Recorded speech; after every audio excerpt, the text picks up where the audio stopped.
নন strike প্রান্তে run out আগা সালমান। মিরাজের বুদ্ধিমত্তার কাছে ধরাশায়ী পাকিস্তানের টি-20 অধিনায়ক যেন বোকা বনে গেলেন নিজে আউট হয়েই। হারালেন মেজাজ, রাগে গজগজ করতে করতে কিছু একটা বললেন টাইগার ফিল্ডারদের।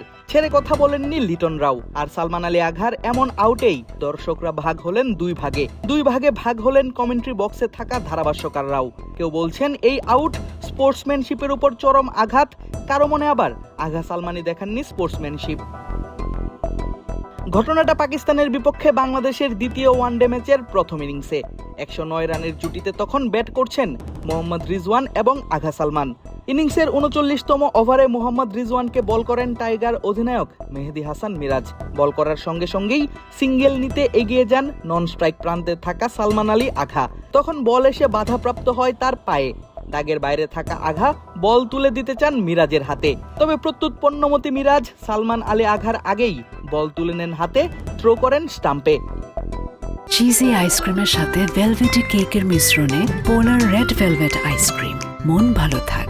এতেই নিজের উইকেটটা হারান আঘা। প্রথমে কিছু বুঝতে না পারলেও যখন জায়ান্ট স্ক্রিনে লেখা উঠে আউটের, তখনই মেজাজ হারান এই ব্যাটার।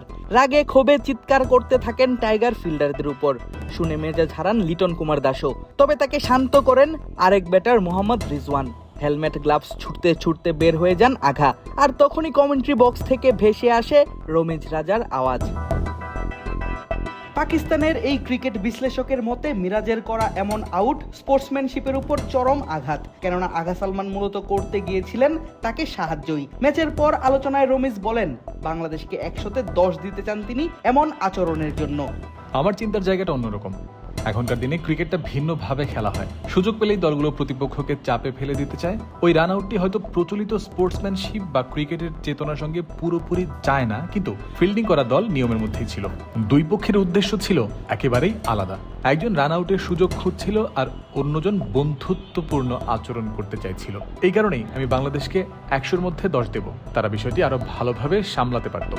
রমিজ রাজার সঙ্গে একই সুরে সুর মিলিয়ে নিজের টুইটারে এক টুইট পোস্ট করেছেন দেশটির আরেক সাবেক ক্রিকেটার মোহাম্মদ হাফিজ। লিখেন, পুর স্পোর্টসম্যানশিপ ফ্রম বাংলাদেশি ক্যাপ্টেন মেহেদী হাসান মিরাজ। ভিন্ন কথা অবশ্য বাংলাদেশের ধারাভাষ্যকার মাজহার উদ্দিন অমির মুখে। নিজের ফেসবুক পোস্টে তিনি লিখেন, আগা সালমানের থাকার উচিত দাগের ভেতর, বরং যেই রাগটা তিনি দেখিয়েছেন ফিল্ডারদের সঙ্গে তা দেখানো উচিত নিজের সঙ্গেই, নিজের এমন নির্বুদ্ধিতার জন্য। সামাজিক যোগাযোগ মাধ্যমে চলছে এই আউট নিয়ে চর্চা। কেউ বলছেন ঠিক কাজ করেছেন মেহেদী হাসান মিরাজ, আবার কারো মতে এমন আউট করে একেবারেই উচিত কাজ করেননি টাইগার অধিনায়ক। আদিব আশরাফ, ক্রিক ফ্রেন্জি।